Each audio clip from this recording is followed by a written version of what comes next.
شیر محمد عباس ستانکزي د ملګرو ملتونو د عمومي سرمنشي له خاص استازي سره کتلي دي. د قطر دفتر وایان ډاکټر محمد نعیم وایي چې دا کتنه پرون سه شنبه ناوخته په کابل کې ترسره شوې چې پکې د افغانستان پر روان وضعیت له افغانستان سره د جنیوا په وروستي کنفرانس کې د ترسره شویو مرستو په افغانستان کې د ملل متحد د کارکوونکو په امنیت او په هیواد کې د اقتصادي وضعیت په اړه خبرې شوې.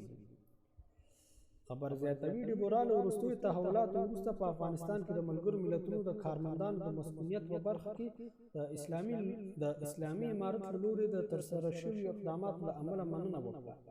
دغه راز یې د اسلامي امارت له لوري د ملګرو ملتونو کارمندانو د لا خوندیتوب په اړه ډاډ ورکړل شو.